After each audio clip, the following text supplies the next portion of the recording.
Welcome to Story Tales. Please like this video and subscribe to Story Tales. I hope you enjoy the story. Let's begin. Rain fell in sheets across the sprawling Mercer estate, nature's own tribute to the man whose body now rested in a mahogany casket worth more than what most people earned in a year. Killian Mercer stood motionless under the black umbrella, his eyes fixed on the coffin that held his father. Around him, New York's elite huddled beneath a massive canopy, their designer mourning clothes and somber expressions of performance for the cameras that lined the perimeter of the property. Roy Mercer had been a titan. His empire spanned continents, luxury brands that defined status, private security firms that protected presidents, financial institutions that could topple economies with a single decision. And now, he was gone. Killian felt the weight of hundreds of eyes on him. He adjusted his perfectly tailored black suit, a fortress of fabric against the emotions he refused to display. At 38, he had spent his entire life learning from his father, preparing to take over an empire. But not like this. Never like this. He would be proud of how you're handling this, a voice said beside him. Killian turned to see Russell Oakley, his father's lawyer for over 3 decades, a man whose loyalty had never wavered. Oakley's eyes were red-rimmed, but dry. "Thank you for arranging everything," Killian replied, his voice steady despite the storm inside him. "My father always said you were the only lawyer worth trusting." Oakley nodded, glancing over Killian's shoulder. "Your mother needs you." Killian followed his gaze to where Martha Mercer stood, surrounded by a circle of sympathetic socialites. Her black veil couldn't hide the dramatic heaving of her shoulders, the theatrical way she pressed a handkerchief to her face. At 62, she was still striking, maintained by the best surgeons money could buy and adorned with jewelry that could fund a small nation. She was putting on quite a show. "Excuse me," Killian said to Oakley, making his way through the crowd toward his mother. The guests parted for him, offering handshakes and brief embraces. Senators, CEOs, celebrities all come to pay respects to the man who had either made or broken them at some point. Their words blurred together. "Tragic loss. Taken too soon. Anything you need." Killian acknowledged them with practiced nods until he reached Martha. "Darling," she sobbed, throwing herself into his arms with such force it seemed calculated for the photographers. "I can't believe he's gone. How will we go on without him?" Her fingers dug into his shoulders, sharp despite the gloves she wore. The scent of her perfume was suffocating roses and something metallic beneath. "We'll manage, Mother," Killian said, steadying her with hands that wanted to push her away. "Father prepared us for everything. Almost everything." The official story was heart failure sudden, but not suspicious for a man of 75. But Killian had seen his father just days before. Roy Mercer had been vibrant, sharp, discussing plans for the next quarter with the energy of a man half his age. "Mr. Mercer," Russell Oakley appeared at his side again, lower voice now. "When you have a moment, your father left specific instructions for after the service." Martha's body stiffened against him. So slight most wouldn't notice, but Killian noticed everything. "Of course," he replied, gently extracting himself from his mother's grasp. "Mother, will you be all right? Don't leave me," she pleaded, clutching at his sleeve. From the corner of his eye, Killian spotted Langston Doyle, his father's business partner, watching the exchange with poorly disguised interest. Tall and vulpine, Langston had always reminded Killian of a well-dressed predator. Today, his grief seemed as manufactured as Martha's. "It won't take long," Killian assured her, removing her hand from his arm with gentle firmness. "Business doesn't stop, even for death.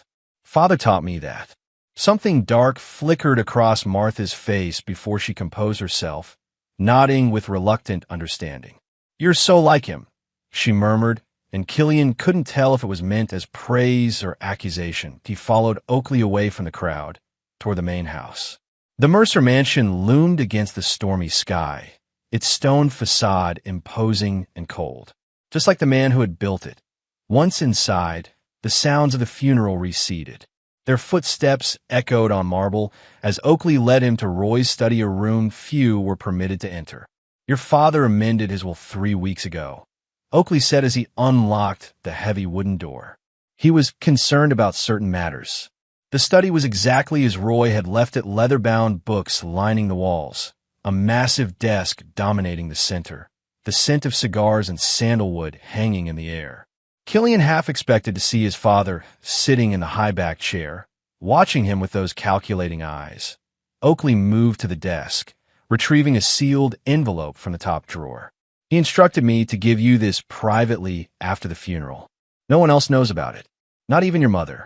Killian took the envelope, the weight of it seeming far heavier than paper should be. His name was written across the front in his father's precise handwriting. "I'll leave you alone," Oakley said, hesitating at the door. "Killian, your father was worried in his final weeks. If you need legal counsel after reading that, I'm at your disposal."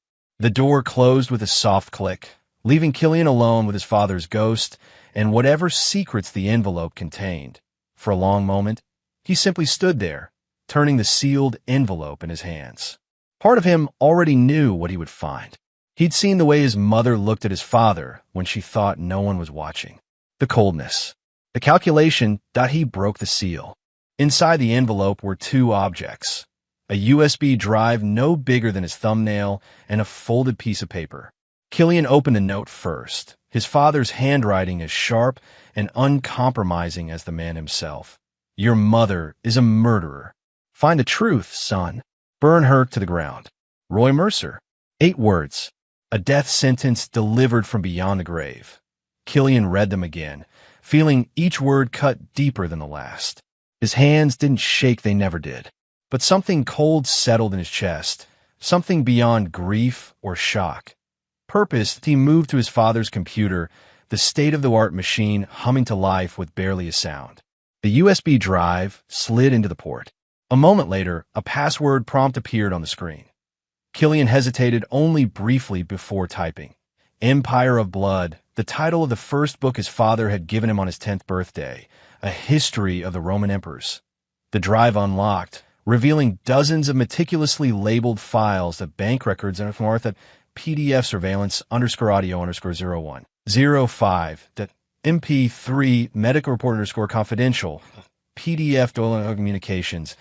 Zip. Killian clicked on the bank records first. The screen filled with transaction data, massive, sums transferred from various Mercer Company accounts to offshore holdings in the Cayman Islands, all ultimately flowing to a shell company. The beneficial owner of that company, Martha Mercer. $10 million. 20, 30, small amounts by Mercer standards, siphoned slowly over the past year, building a nest egg outside his father's control. Next, he opened the audio files, stomach tightening as his mother's voice filled the room. "How long will it take?" Martha's voice, calm and clinical. "With the dosage we're using, a few weeks. Any faster would raise suspicions." Langston Doyle's distinctive drawl. "And the symptoms? Weakness, confusion, eventually organ failure. The doctors will attribute it to his age, especially with his history of heart problems." Perfect. A pause. "And there's no way to detect it? Not unless they specifically look for it. And why would they? He's an old man whose health is failing. It happens every day." Martha's laugh was soft and pleased. "You've thought of everything. That's why we work so well together, darling." Killian stopped the recording, ball rising in his throat. He forced himself to breathe, to think past the rage building inside him. There were 5 more audio files, each more damning than the last. The medical report confirmed what the recording suggested. His father's autopsy, clearly performed by someone Roy had trusted enough to work discreetly, showed traces of thallium, a rare and difficult-to-detect poison. Administered gradually, it mimicked the symptoms of natural deterioration. His mother hadn't just betrayed his father. She had tortured him to death. Killian opened the final folder, Doyle_communications. Inside were emails, text messages, photos. Langston and Martha meeting in hotels, discussing not just murder, but the future of Mercer Enterprises. Plans to push Killian aside once Roy was gone, to control the empire together. His father had known, had gathered evidence even as the poison coursed through his veins, had prepared his son to deliver justice when he no longer could. Killian closed the files but left the computer running. He slipped his father's note into his pocket and stood, straightening his tie in the reflection of the darkened window. Outside, the funeral continued, black figures moving like shadows beneath the rain. His mother was out there, playing the grieving widow. Langston was out there, pretending to mourn his partner, and Killian would return to them, now knowing exactly what they were. The rain had slowed to a drizzle by the time Killian rejoined the funeral. The service had concluded, and guests were now gathering in the grand ballroom for the wake, a somber affair that would inevitably transform into business networking as the evening progressed. Money and power waited for no one, not even the dead. Servers circulated with champagne and hors d'oeuvres on silver platters. Black-clad musicians played subtle classical music in the corner. Roy Mercer's larger-than-life portrait dominated one wall, his stern gaze overlooking the proceedings. Killian accepted a glass of champagne, using the moment to survey the room.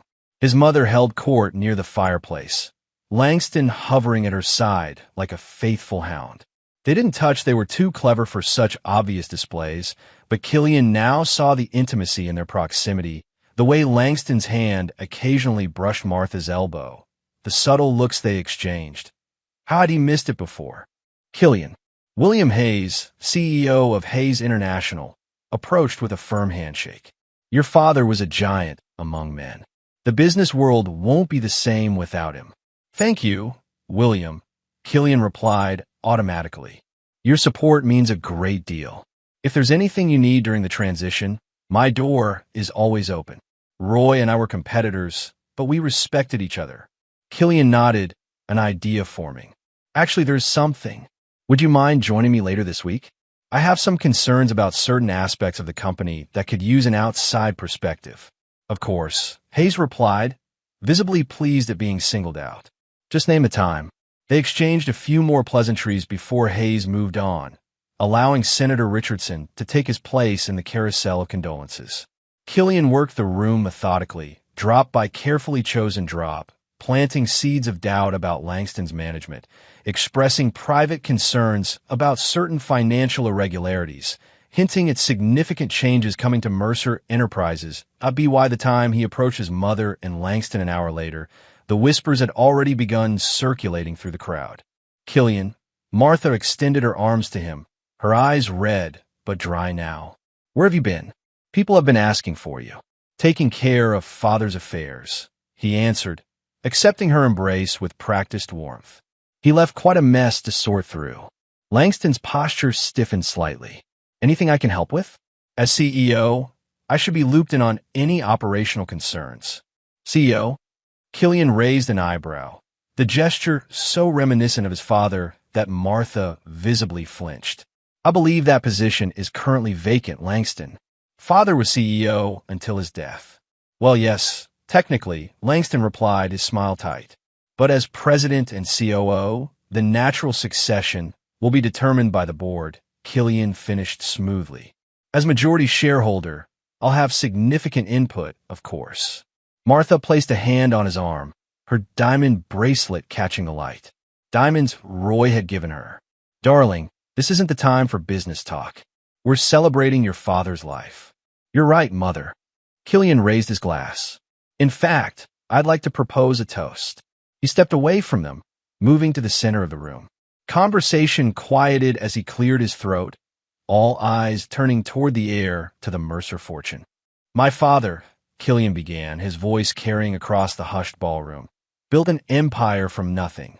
He was a man who valued loyalty above all else, who believed that family and business were sacred trusts. He paused, letting his gaze move over the crowd, lingering briefly on Martha and Langston. He also believed in justice, in consequences for those who betray that trust. A murmur rippled through the guests. Roy Mercer wasn't just taken from us, Killian continued. He was taken by those he trusted most. Martha's champagne glass slipped from her fingers, shattering on the marble floor. The crash punctuated his words perfectly. My father always said that a Mercer never shows weakness, never reveals his hand until the game is won. Killian raised his glass higher. To Roy Mercer, may his lessons live on through all of us who learned from him. The guests raised their glasses uncertainly, the toast veering from memorial into something else entirely. To Roy, they echoed. Killian drained his glass, then set it down on a nearby table. The crowd parted for him as he walked directly to his mother, whose face had lost all color beneath her makeup. He leaned in close, his lips nearly brushing her ear, voice pitched for her alone. "You'll regret not killing me too." Before she could respond, he straightened and addressed Langston with perfect cordiality. "I'll need full access to the company's servers and financial records first thing tomorrow." Father would want a smooth transition. Langston's face had gone rigid, a muscle twitching in his jaw. "Of course. Anything you need." "Good." Killian smiled, the expression never reaching his eyes. "Then I'll see you both in the morning. It's going to be a long day." He turned and walked away, feeling their stares burning into his back. The first shots had been fired. The war had begun, and Killian Mercer never lost a war. Martha Mercer woke to the insistent ringing of her phone. Sunlight streamed through the floor-to-ceiling windows of her bedroom suite, the Manhattan skyline stretching beyond like a kingdom at her feet. She reached for the phone, irritation creasing her brow. "Yes," she snapped without checking the caller ID. "Mrs. Mercer." An unfamiliar voice, tense and formal. "This is Gerald Thompson from First Atlantic Bank. I'm afraid there's an urgent matter regarding your accounts." Martha sat up, instantly alert. "What is it?" "There's been a federal hold placed on all your accounts. I'm calling as a courtesy, but..." "A what?" Martha cut him off. "That's impossible. There must be some mistake." "I'm sorry, ma'am." The orders came directly from the Financial Crimes Enforcement Network. "All your personal accounts have been frozen pending investigation." Martha's hand tightened around the phone. "Investigation into what?" "Exactly. I'm not at liberty to discuss the details, but it relates to suspicious offshore transfers and potential tax evasion.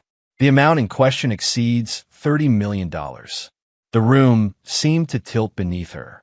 $30 million. The exact amount she'd moved offshore over the past year. "I'll have my lawyers contact you immediately," she said, struggling to keep her voice steady.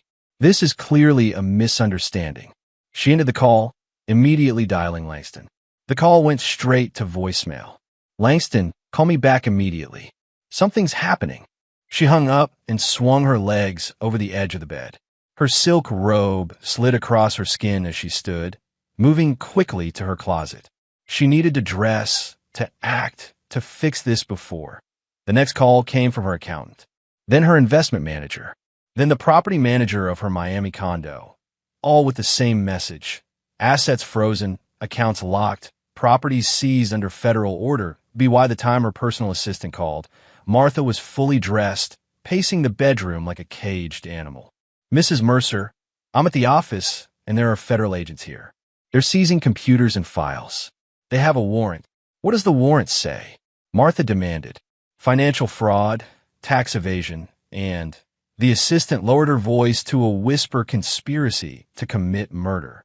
Martha's blood turned to ice in her veins. She ended the call without responding and went to her safe, hidden behind a painting in her walk-in closet. The cash and passports she kept for emergencies were her only hope now. The safe was empty. Looking for these, Martha whirled around. Killian stood in the doorway of her closet, holding her emergency passport and a stack of cash. "How did you get in here?" she demanded, instinctively backing up against the safe. "I own the building, Mother.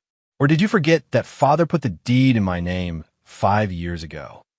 Killian stepped into the closet, his expression unreadable. "I thought you might need these, so I took the liberty of securing them. We wouldn't want you making any hasty decisions." Martha forced herself to stand taller, summoning the authority she'd wielded her entire adult life. "Whatever you think you're doing, stop it now. You're destroying this family." "Family?" Killian's laugh was cold. "You killed my father. Slowly, painfully, while looking him in the eye and pretending to love him. You don't understand." "I understand perfectly." He held up his phone, showing her a screen filled with transaction records. The offshore accounts. The poison purchased through 3 different shell companies. The emails between you and Langston, planning not just Father's death, but my removal from the company. Martha's mind raced. Denial would be pointless. The evidence was clearly overwhelming. She tried another approach. Your father was going to destroy everything we built, she said, injecting desperation into her voice. He was becoming erratic, making bad decisions. The board was already questioning his judgment. Langston and I were protecting the company, protecting your inheritance. By murdering him and planning to push me out, Killian slipped the passport and cash into his jacket pocket. That's quite the protection racket. Killian, please. I'm your mother. You stopped being my mother the moment you decided to kill my father. He turned to leave, then paused. The FBI will be here within the hour. I'd use that time to call a good criminal defense attorney, though I'm not sure how you'll pay them now. You can't do this to me. Martha hissed, her mask of vulnerability dropping away. I made you. Everything you are, everything you have, it's because of me. Killian looked back at her, and for a moment, Martha saw Roy in his eyes. The same unflinching certainty, the same capacity for ruthlessness. No, mother. Everything I am is despite you. He gestured around the opulent closet at the designer clothes and jewelry accumulated over decades of marriage to Roy Mercer. Enjoy your last moments of luxury. Prison jumpsuits come in a much more limited palette. He left her standing among millions of dollars worth of possessions she could no longer access, in a home that would soon be seized, with freedom rapidly slipping through her fingers. Martha sank to her knees, mind whirling with possibilities, escape routes, contingency plans. She still had contacts, friends in high places. This wasn't over. The phone rang again. Unknown number. Martha? It's Langston. His voice was low, strained with panic. They're at my house. The FBI, Martha. They have everything, the transfers, the communications, even the fucking poison receipts. Calm down, she ordered, though her own heart was hammering against her ribs. They have suspicions, not proof. Deny everything. It's too late for that. They showed me the evidence. They know about Roy, about us, about the plan for Killian. I'm cutting a deal. The floor seemed to drop out from under her. What did you say? I'm sorry, Martha. I can't go down for this.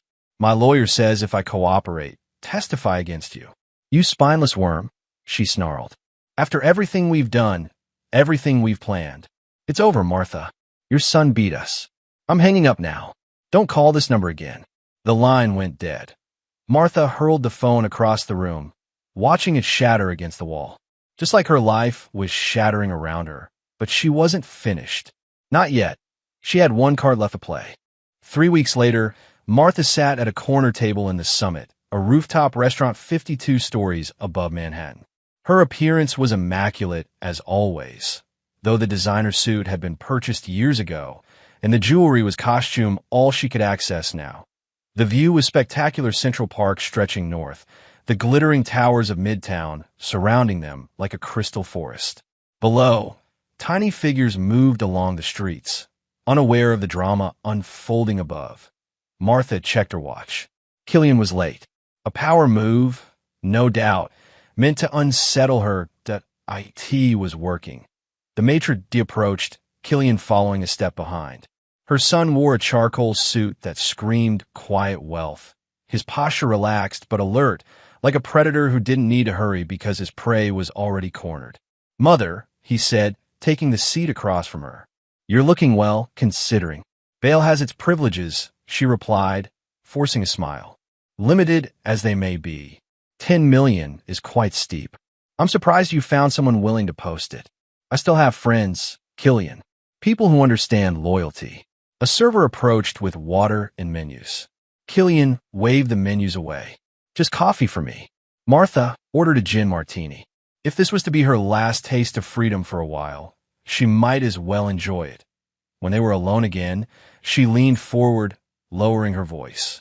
I asked you here because I think we can resolve this situation between us before it goes any further. Resolve. Killian raised an eyebrow. You mean before your trial for first-degree murder, conspiracy, and fraud? The prosecutors have offered a deal. 20 years, possible parole after 10. That seems lenient for patricide. Martha winced at the word. I've been advised to take it. And yet here you are, meeting with me instead of signing papers. What do you want, Mother? Her martini arrived, and she took a fortifying sip before answering. I want you to drop the charges. Tell them you've reconsidered, that you believe your father's death was natural. Killian's laugh was genuine this time, a burst of incredulous amusement. Why would I possibly do that? Because I'm your mother. Because despite everything, blood matters. She reached across the table, trying to take his hand, but he pulled back slightly. Killian, I know what I did was wrong. I made a terrible mistake, but I only did what I had to. He cut her off by sliding a photograph across the table. It showed Roy Mercer in his study, skeletal and pale, but still working at his desk. The timestamp showed it was taken 3 days before his death. You watch him suffer, Killian said, voice like ice. You poison him while he still trusted you. You let him die slow. Martha stared at the photo, at her husband's wasted frame. She remembered that day bringing him tea she'd prepared herself, watching him sip it, knowing each swallow brought him closer to death. Her mask cracked. He was going to cut me off, she hissed, abandoning pretense. After everything I did for him, after all those years of standing by him, he was going to leave me with nothing. What are you talking about? He found out about Langston and me. Not the poison, the affair. He changed his will, Killian. He was going to divorce me, leave me with a legal minimum. 37 years of marriage, and he was going to discard me like garbage over one indiscretion. So you killed him. Killian's voice was flat. I protected what was mine. Martha's eyes flashed with sudden defiance. You think I was just his pretty accessory? I built Mercer Enterprises alongside him. I made the social connections, hosted the parties where million-dollar deals were conceived. I gave him the respectability he needed to move in the right circles. I earned my share of the empire. And Langston? Was he part of your earned rewards too? Martha waved a dismissive hand. Langston was a tool, useful for a time. She leaned forward. He's turning state's evidence against me, isn't he? Along with 3 of your personal staff, your private banker, and the chemist who sourced the thallium. Killian took a sip of his water. You inspired remarkably little loyalty for someone who values it so highly. Martha's shoulders slumped slightly. She'd known this meeting was a long shot, but desperation had driven her to try. What do you want from me, Killian? If not reconciliation, then what? Why agree to meet? Curiosity, he replied. I wanted to see if you felt any remorse at all. If there was anything left of the woman I thought was my mother. And your verdict? Killian leaned forward. Now you have nothing. He stood, placing several bills on the table to cover their drinks. Goodbye, mother. I won't be visiting you in prison. Martha watched him walk away, his back straight, his stride purposeful. Roy's son in every way that mattered. She drained her martini, savoring the burn. Killian thought he'd won, thought he'd stripped her of everything. But Martha Mercer had survived poverty, had clawed her way into high society through sheer will. She had one resource left, the only one that had never failed her, herself. The motel room smelled of cigarettes and cheap cleaning products. Martha sat on the edge of the bed, the synthetic comforter rough beneath her fingers. The difference between this place and her penthouse was like the difference between drinking from a crystal flute and lapping water from a puddle. But necessity made strange accommodations. The burner phone in her hand had only one number programmed into it. She dialed it now, listening to it ring 3 times before a gruff voice answered. Speak. I need to meet. Tonight. Martha kept her voice steady, authoritative despite her circumstances. A pause. The usual fee? Double it if you can do the job within the week. Another pause, longer this time. Address. She gave him the location, a rundown bar on the outskirts of the city, far from her usual haunts. 10 o'clock. I'll be there. The call ended. Martha slipped the phone into her purse and moved to the grimy mirror above the dresser. Her reflection showed a woman still elegant despite the strain of the past weeks. Her hair was perfectly styled, her makeup flawless armor against a world that had turned hostile. She had sold the last piece of jewelry the authorities hadn't seized, a ruby necklace Roy had given her on their 10th anniversary, kept in a safe deposit box under an assumed name. The proceeds would finance her final move against Killian, that if she couldn't reclaim her freedom, she would at least ensure he didn't enjoy his victory at T9:30. She left the motel, taking a taxi to the meeting point. The bar, ironically named The Last Call, was a concrete bunker with neon beer signs in the windows and a clientele that didn't look up when she entered. She took a booth in the back, ordered a whiskey neat, and waited a tea precisely 10 o'clock. A man slid into the seat across from her. He was unremarkable in appearance, medium height, brown hair, features that would blend into any crowd. The only distinctive thing about him was his eyes, flat and evaluating, like a shark's. Mrs. Mercer. He didn't offer a name. In their previous dealings, she had known him only as Hawthorne. Thank you for coming. Martha sipped her drink, grimacing at the cheap liquor. I have a job. High risk, high reward. Your son. It wasn't a question. Martha's eyes narrowed. You've been following the news. It's my business to know who might need my services.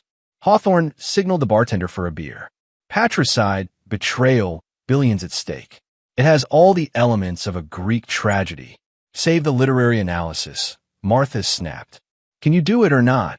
Killing Killian Mercer would be challenging. Since your arrest, he's upgraded his security considerably. Former military, rotating shifts, latest technology. I'm not paying for excuses. Hawthorne's lips twitched in what might have been amusement.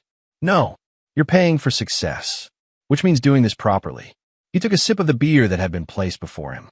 I assume you want it to look like an accident. Of course. If he's murdered, I'm the obvious suspect, even from behind bars. A car crash, then? His driving habits make him vulnerable there.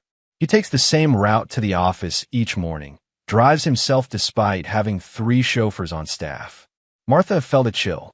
Hawthorne had already been studying Killian, perhaps anticipating this very request.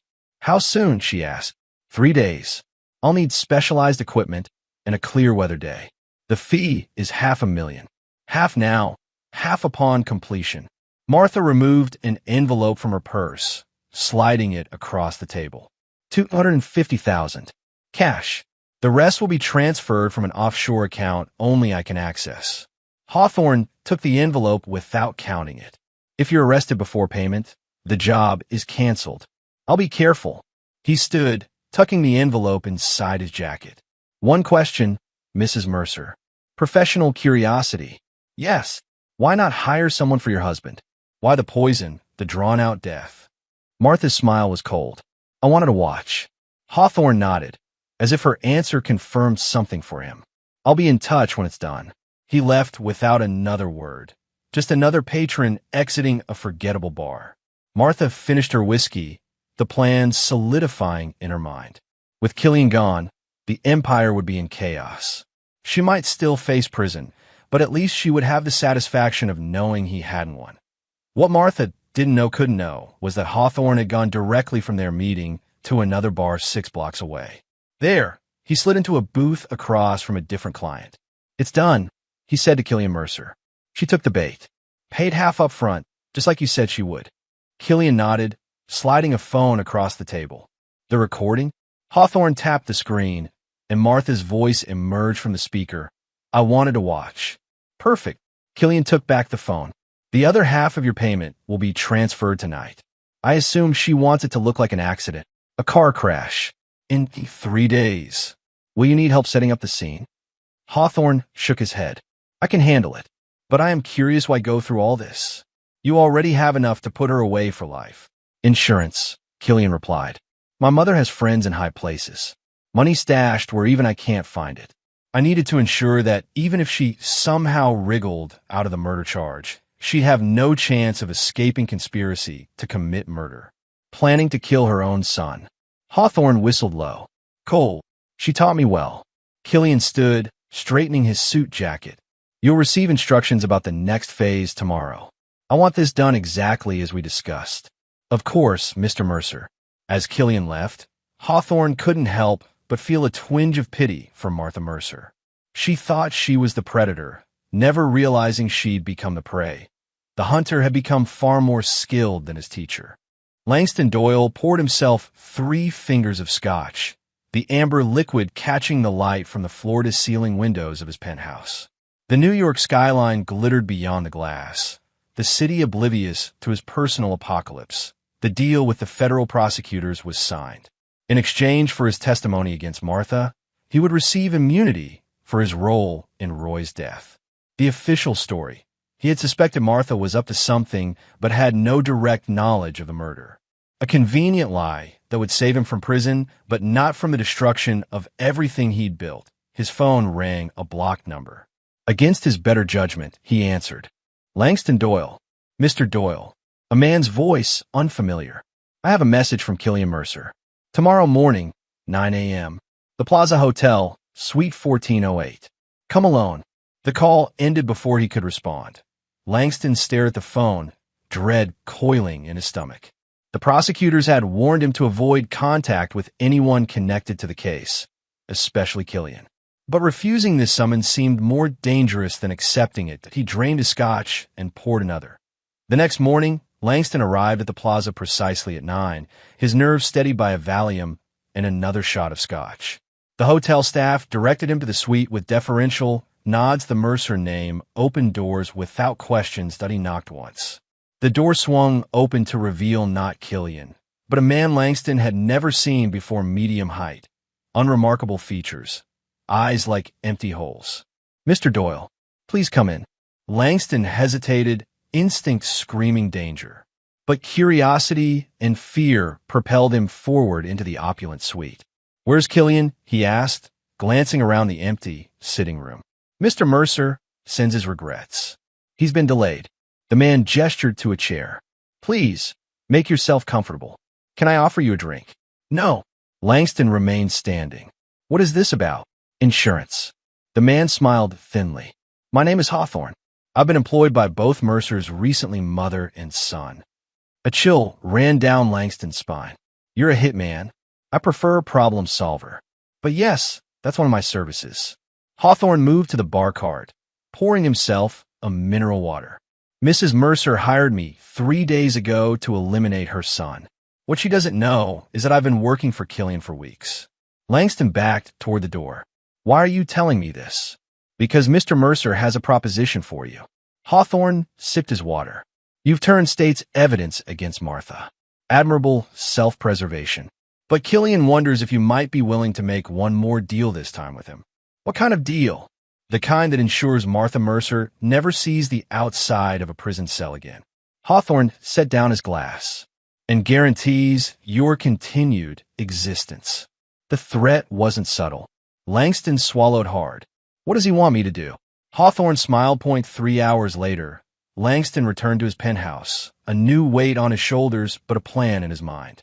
He checked his security system, a habit born of paranoia since the investigation began, and poured himself another drink to steady his nerves. The doorbell rang. Langston checked the security monitor. A delivery man stood in the hallway, holding a package. Nothing unusual there. He received deliveries almost daily. He buzzed the man in. Mr. Doyle. The delivery man held out an electronic signature pad. Package for you. Needs a signature. Who's it from? Langston asked, taking the stylus. Doesn't say. Just says urgent. Langston signed and took the small box, closing the door behind him.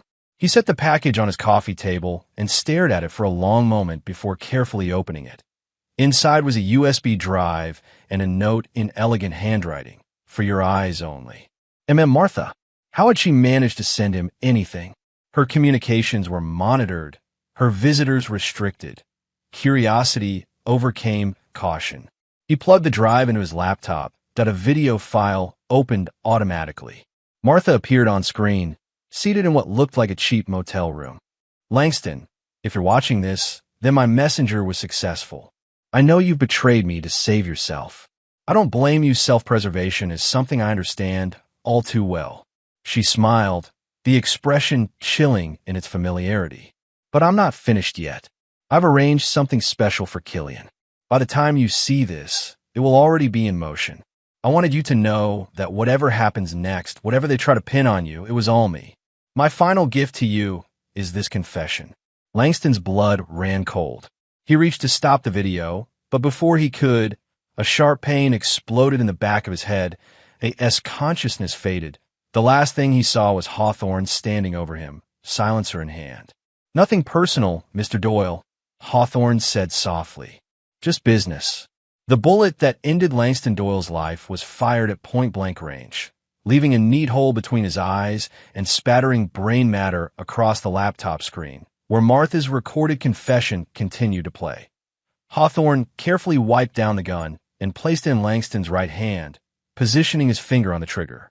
Then he placed the USB in Langston's pocket, ensuring it would be found that on his way out, he made an anonymous call to 911 from a burner phone.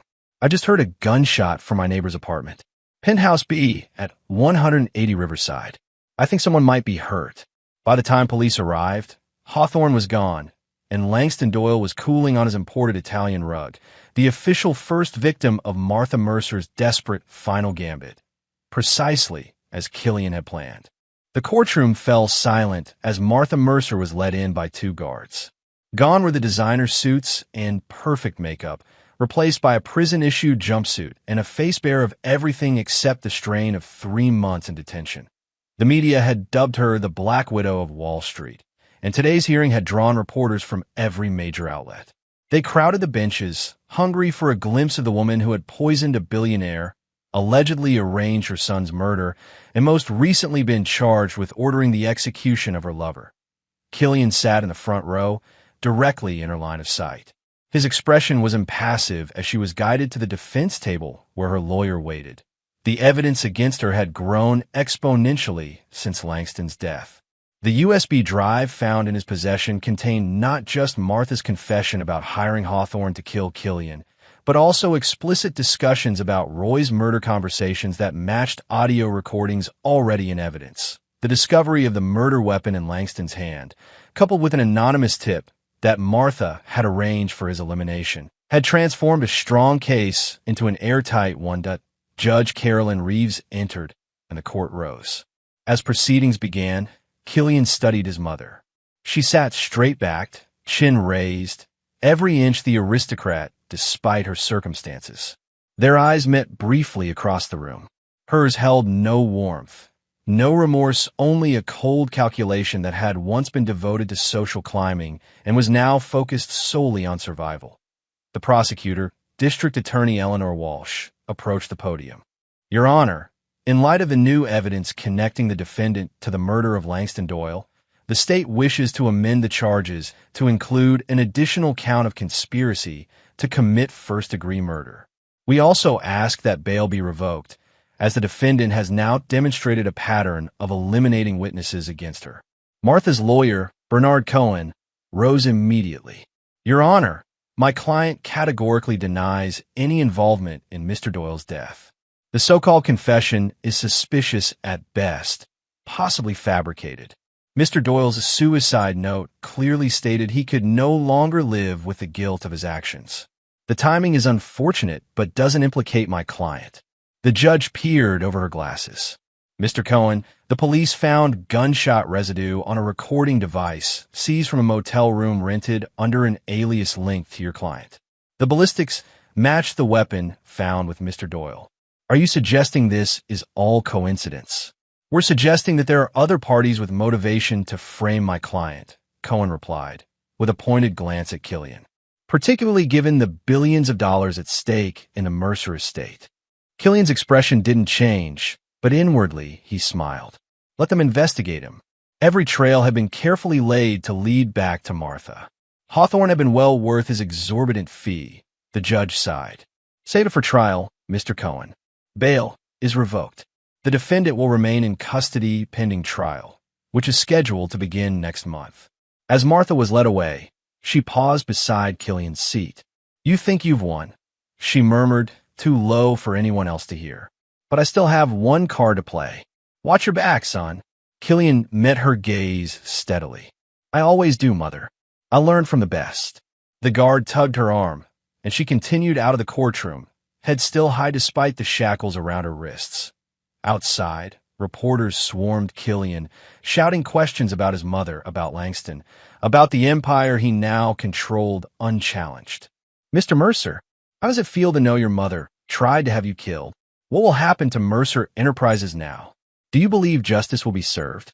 Killian raised a hand, and the crowd quieted. "My father built Mercer Enterprises on principles of integrity and excellence.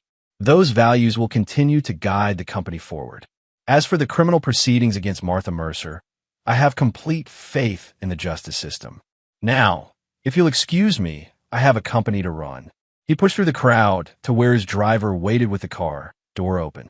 As he settled into the back seat, his phone buzzed with a text from an unknown number. Package delivered. All traces eliminated. Final payment received. Pleasure doing business with you. Hawthorne's farewell.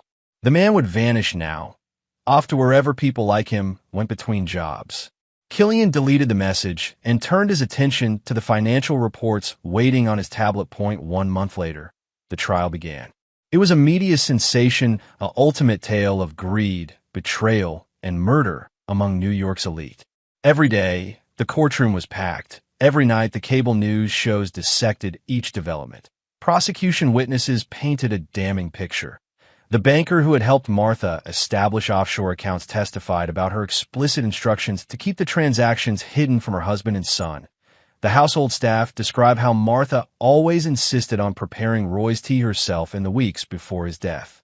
The medical examiner detailed how thallium poisoning caused Roy's symptoms: weakness, hair loss, confusion, and how it had been administered gradually to mimic natural decline. Then came the recordings Martha and Langston discussing Roy's deterioration, laughing about how no one suspected, planning how they would change the company once he was gone. Through it all, Martha sat stone-faced, occasionally whispering to her lawyer, never showing emotion. Until Hawthorne took the stand, he entered wearing prison clothes, arrested on an unrelated charge shortly after Langston's death, now testifying under immunity. Mrs. Mercer contacted me on April 15th. He testified, his voice matter of fact. She requested a meeting at a bar called The Last Call. When we met, she offered me $500,000 to kill her son, Killian Mercer, and make it look like an accident. How did you respond? The prosecutor asked. I accepted the job. Hawthorne glanced at Killian, but I had concerns about the ethics of the situation. After our meeting, I contacted Mr. Mercer anonymously to warn him. Martha's composure finally cracked. Liar, she shouted, half rising before her lawyer pulled her back down. He's lying. The judge banged her gavel. Mrs. Mercer, control yourself or you'll be removed from the courtroom. The prosecutor played the recording Hawthorne had made of their meeting. Martha's voice filled the courtroom. I wanted to watch. The chill that swept through the gallery was palpable. No further questions. The prosecutor said that Cohen's cross-examination was aggressive but ineffective. Hawthorne remained calm, his story consistent, his demeanor credible. When asked why he'd initially accepted the job, he shrugged. It's what I do, but there's a line even in my profession. Patricide crosses it. On the final day of testimony, Killian took the stand. He spoke quietly, with dignity, about discovering his father's evidence, about confronting the reality that his mother had tortured his father to death. The day before he died, my father asked me to come see him, Killian testified. He was very weak by then, but his mind was clear. He told me, watch your mother after I'm gone. She's more dangerous than you know. Martha stared at him with undisguised hatred as he spoke. When Cohen rose for cross-examination, he went straight for the jugular. Mr. Mercer, isn't it true that you stand to gain exclusive control of a $50 billion corporation with your mother's conviction?